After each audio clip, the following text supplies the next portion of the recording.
Assalamualaikum warahmatullahi wabarakatuh. Dan salam sejahtera untuk kalian semua. Sebelum cerita ini dimulai, pastikan kalian menontonnya di tempat yang aman. Gunakan headset, matikan lampu, dan dengarkan sampai akhir. Karena cerita ini bukan sekadar kisah fiksi. Ada beberapa tempat yang menyimpan kesedihan terlalu dalam, hingga tangisannya tidak pernah benar-benar pergi. Malam ini, saya akan membacakan sebuah cerita berjudul Tangisan dari Kamar Nomor 13. Sebuah kamar yang tidak semua orang bisa masuk, dan tidak semua yang masuk bisa keluar dengan selamat. Mari kita mulai ceritanya. Malam itu hujan turun tanpa ampun. Langit gelap, angin dingin, dan jalanan sepi seperti sudah ditinggalkan dunia. Aku sedang dalam perjalanan pulang dari luar kota setelah pekerjaan yang melelahkan. Jam di ponselku menunjukkan pukul 23.52 malam. Mataku perih, kepala berat. Kalau dipaksakan lanjut, aku bisa celaka. Di tengah hujan, mataku menangkap sebuah bangunan di pinggir jalan. Lampu papan namanya berkedip lemah. Penginapan Melati. Entah kenapa, tempat itu terlihat tidak mengundang. Tapi aku sudah terlalu lelah untuk peduli. Aku memarkir motor dan berlari masuk. Begitu pintu dibuka, hawa dingin langsung menyergap. Bukan dingin biasa, dingin yang bikin bulu kuduk meremang. Di dalam sangat sepi. Tidak ada suara televisi, tidak ada tamu lalu lalang. Hanya suara jam dinding yang berdetak pelan. Di balik meja resepsionis duduk seorang ibu tua. Rambutnya memutih, wajahnya pucat, dan matanya cekung. Ia menatapku tanpa ekspresi. Mau nginap, Mas? Suaranya lirih, datar, seperti orang yang sudah lama tidak berbicara. Iya, Bu. Satu malam, ibu itu membuka buku tamu. Tangannya gemetar saat menulis namaku. Kamar tinggal 1, katanya. Kamar nomor 13. Saat angka itu diucapkan, dadaku terasa sesak. Bukan takut, lebih seperti perasaan tidak enak yang datang tiba-tiba. Aku sempat ragu. Kamar lain gak ada, Bu. Ibu itu menggeleng pelan.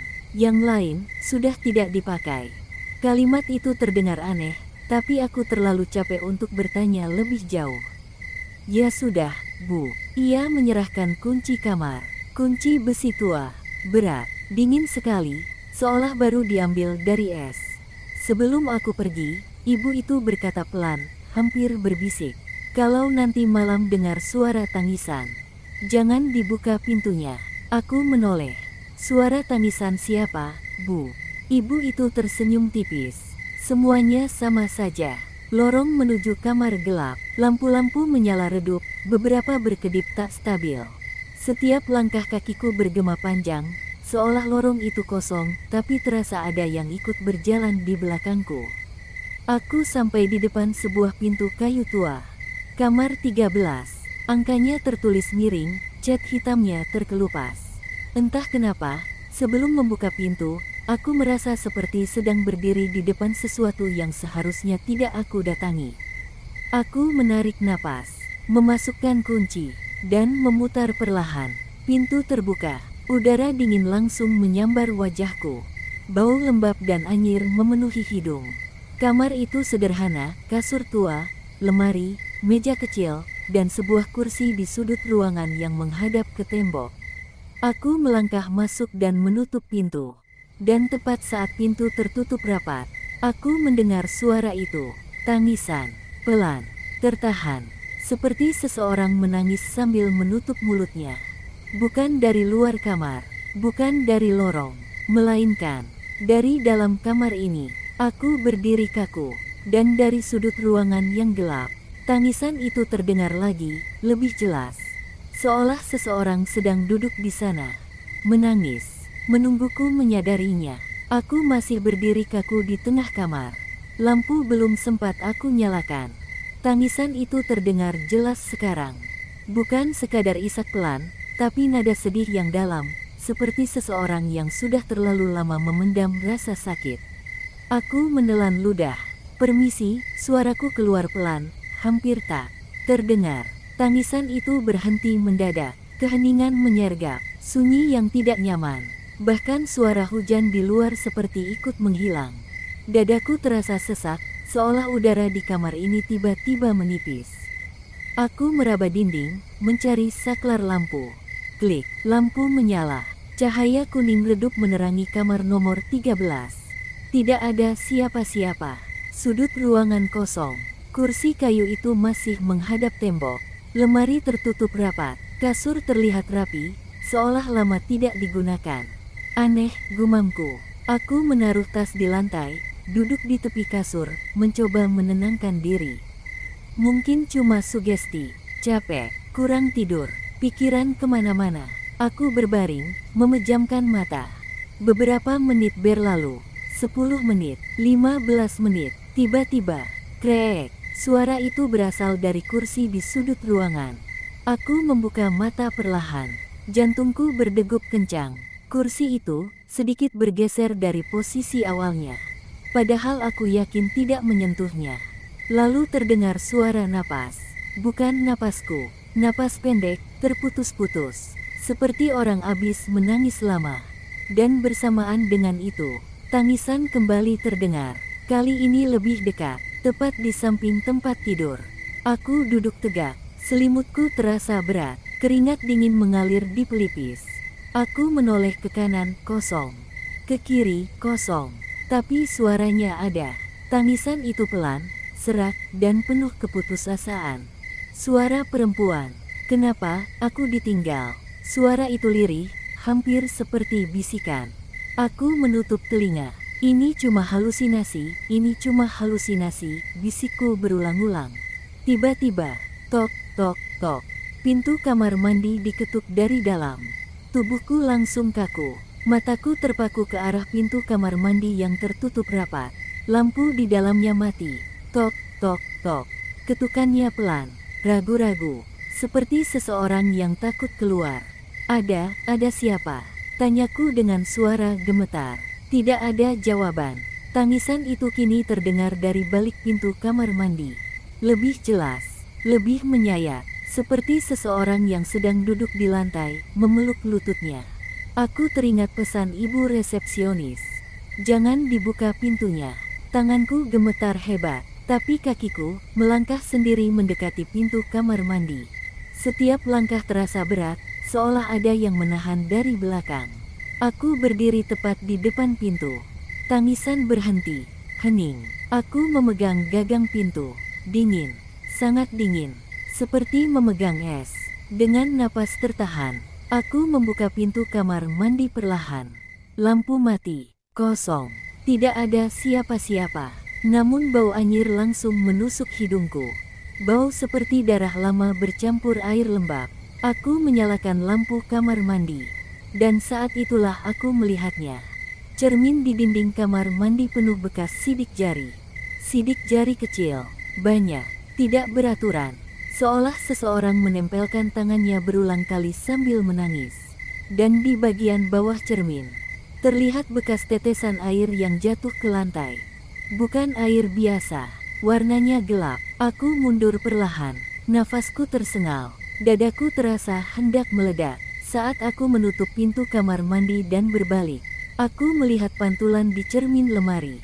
Di belakangku berdiri seorang perempuan. Rambutnya panjang, menutupi wajah. Gaun putihnya basah dan menempel di tubuh. Dari bagian perutnya, terlihat membesar, tidak wajar. Aku ingin berteriak, tapi suaraku hilang.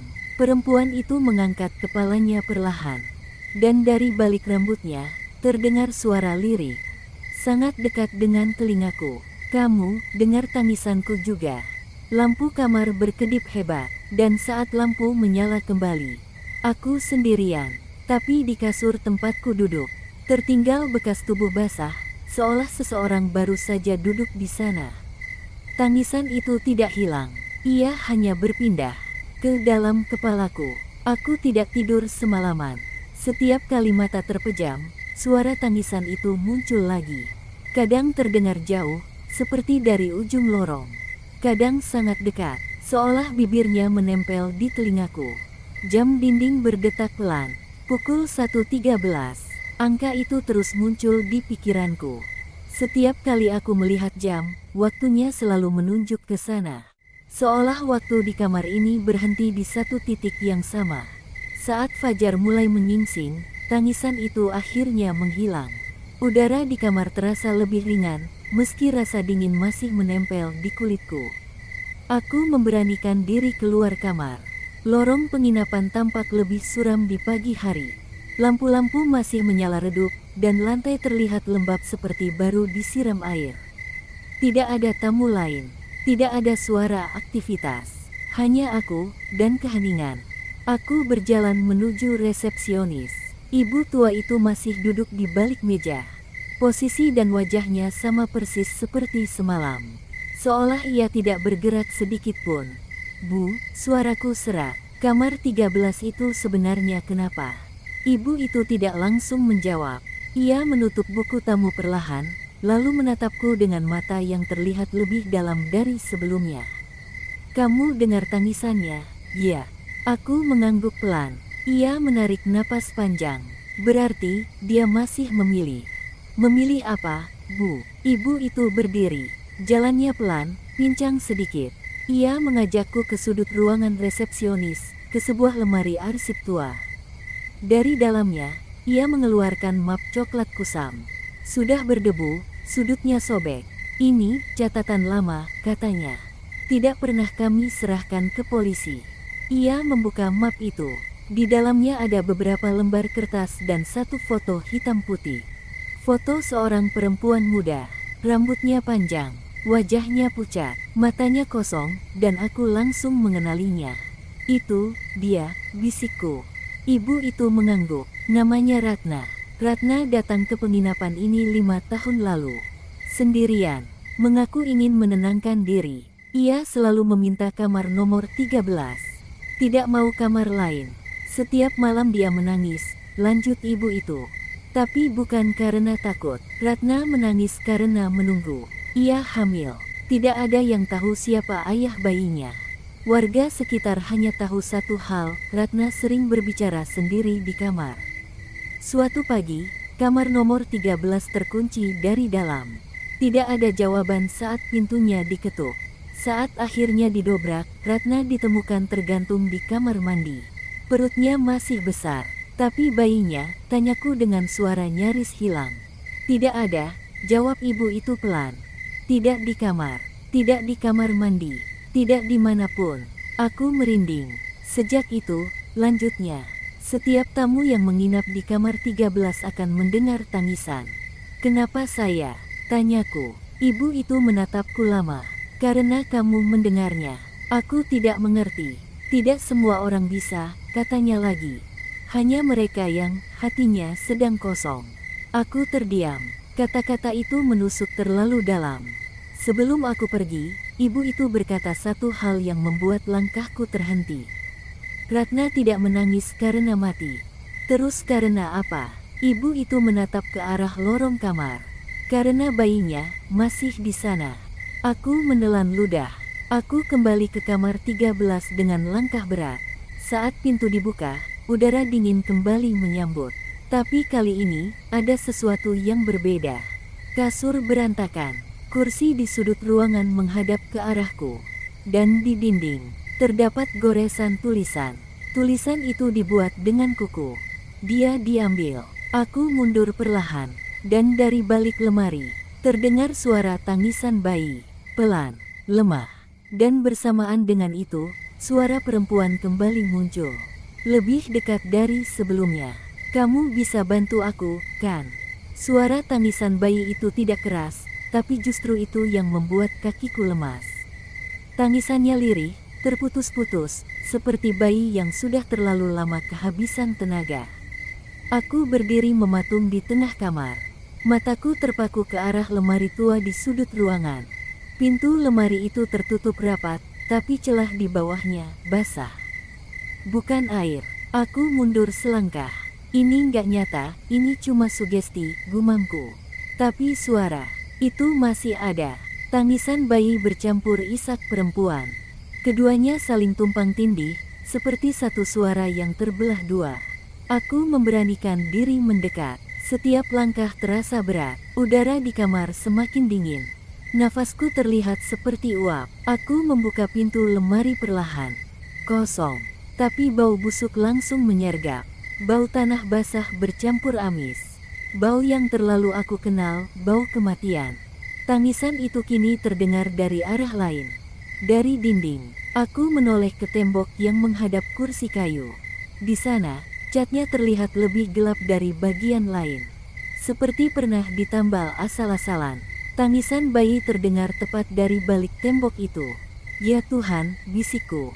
Tiba-tiba kursi kayu di depan tembok bergerak sendiri. Diseret perlahan, mengeluarkan suara decitan panjang.